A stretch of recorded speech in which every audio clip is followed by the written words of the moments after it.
Yeah, Carl, I was going to talk to. Now, I'm currently looking at my map of sites to visit. This is 101 archaeological sites of North and East Cork. We've seen some of them so far. Now, I'm not going into the West Cork ones yet because I have visited some of those. You have been to Drumbeg already, and well, no doubt to be there continuously. So, look, I know I might get bored, but this is a site I regularly go to, especially for ritual purposes. The ones we have visited so far, and there was a live one done yesterday, but the video is up on it already now. That is the one of the Greenhill Stones in Mallow, County Cork, which is a 23-minute drive from where I'm currently at the moment. Now, that was an absolutely beautiful find, a majestic stone over 2 meters tall in the middle of the field, just in the middle of nowhere. And then you had one that was absolutely beautifully preserved, Ogham script, the one that was buried in a different location, but excavated and re-erected in the spot where it was found. They do say that was never the original spot, but it's a pity because that one was actually damaged and half it's actually missing. So you only have the part of where Coppa, son of, we don't know who he's the son of. Was he the same as the of Trenu, the descendant of the clan of Critty? We don't know. As with the other stone, the one that just stands there so proud in the middle. If you go and look at the Green Hills video, that is an absolutely beautiful one. It actually reminds me of the Leah Fall, the pictures you see of the Leah Fall, and it's absolutely it was an amazing find for a 4th century monument. Now, the other one we have been to as well, we have been to Knocknakill. You've seen that in the videos section already. That's a 5. It's a D style stone circle, which would be observation of the sunsets. One of the portal stones has collapsed, but there's one still remaining high, and you see that in the video as well. Now, as we go along now, I'm actually going to go through a few things. Oh, and of course, last week we were at Carnagulla Stone Circle, which is an amazing Bronze Age monument. Now, I know it is not as big as Drumbeg in West Cork or Groom in Bear Peninsula, West Cork, but it's 17 stones with a central marking stone, and it's aligned for both Sound and Imbolg, which is absolutely beautiful. It has aligned with our sunsets, as you can see from the video that's there that I posted last week on it. Now, there are other ones. Now, there's one that I'm actually excited to look for, which we'll look for another date. Now, this one is, I'll just get up the map here. We'll be going to Northwest Cork, number 5 here. This is actually a barrow or a burial mound. And it's an old style. It's very similar to the ones that you find in England, which are quite big. It would be, normally they'd be chambered, but this one, no, I don't know. We'll have to actually have a look at it. It is... not to say about it, it's Knockatoon Barrow. Now, these are the type of ones now that are visible from the road only. Apparently, there's no access, but what I'll do is I'll probably ask for permission to go see it. That'd be normally the best thing to do. So basically, it's a burial site visible from the road to the south as a circular, flat-topped earthen mound on the southwest corner of the field. Stones were exposed in the early 1900s, suggesting a cyst burial within the mound. Now, with these, there are actually a few full of fields around the place, around the area, and it'd be interesting to see as well, which would suggest that that this was a place of gathering and a place of worship, as full of fields would be Bronze Age cookery sites. Like you probably remember the one in Drumbeg that I've shown you. It'd be interesting to see if we can get to see those. So if I get permission to go there, we'll go to get to see it.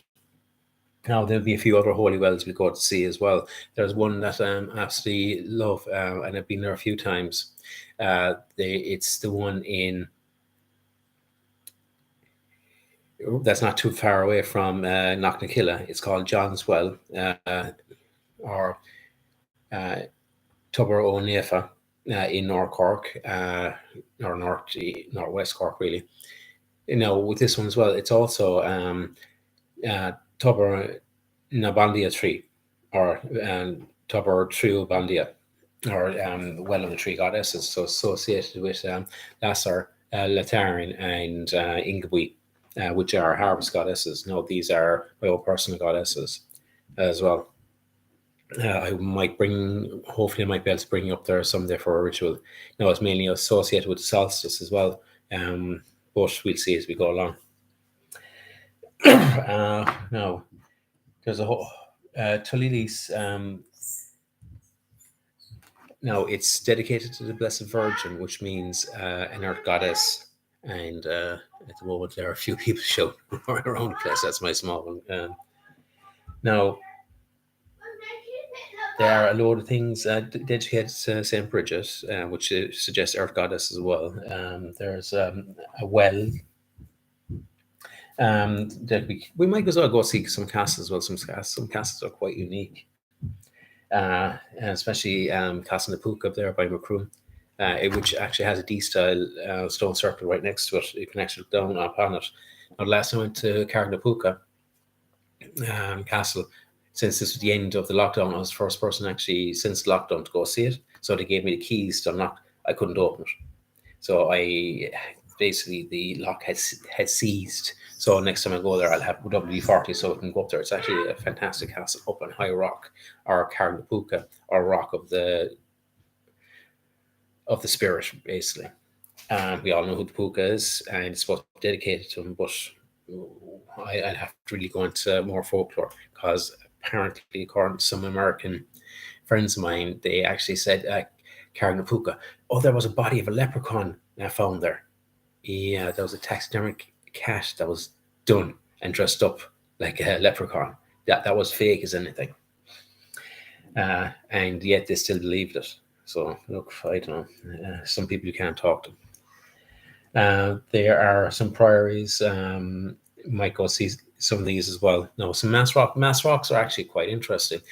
These would be due to the penal laws when Catholicism was completely, well, actually the entire way of Irish life was made illegal by after the Cromwellian invasion, basically.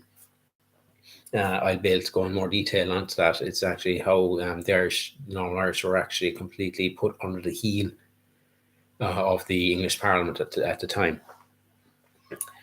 They're quite interesting as well. Sometimes it'd be interesting to see if these mass rocks actually are old sites or not.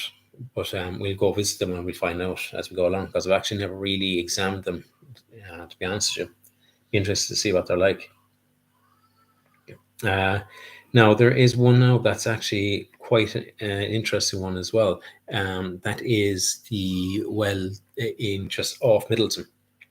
I was looking for an Ogham stone out there, which has long since been removed. Now, I'll be doing a video on this Ogham stone as well, but I'll have to use the 3D imagery that was used for it. It has gone missing. I think it's part of a primary school now, because it's taken away from its original site, which is a farmyard. I went up there, couldn't get hold of the farmers or anything like that, and later found out that it was actually moved.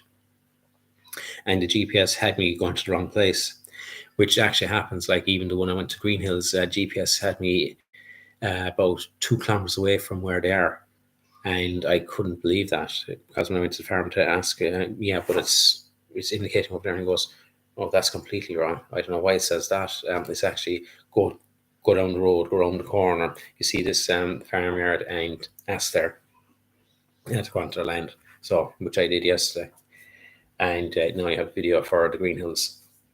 Now, with this as well, we have a hill fort. Now, there's a load of hill forts around. This one will be interesting. This is Cardrinny Hill Fort. It's near Mitchelstown, so we'll be driving up quite a bit to it. But it's going to be quite interesting. Basically, it's a late Bronze Age hill fort. Now, the ones I've been to so far, they've always been 4th century, 5th century, 9th century ones. But this one, since it's a Bronze Age hill fort, this will be an interesting one to visit, because I want to see how the ditches are aligned for it. Now, they'll be small, they won't be large. Now, whether it belongs to a chieftain or a group of families as a tuha, I don't know. We'll find out when we get there.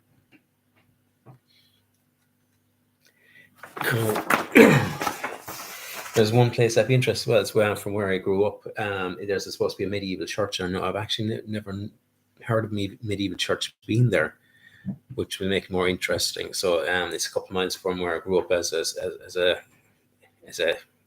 midget, basically.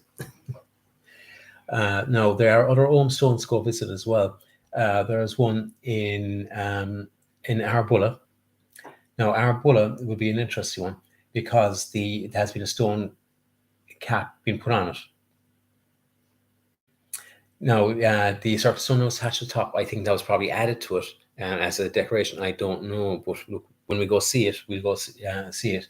Now this one is 42. So 42.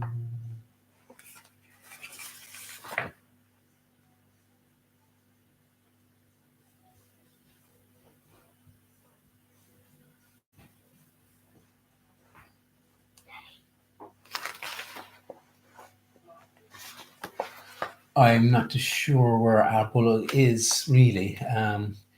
It looks like it. Here we go. It's by Coachford. So that's not too bad. That's actually half an hour from here.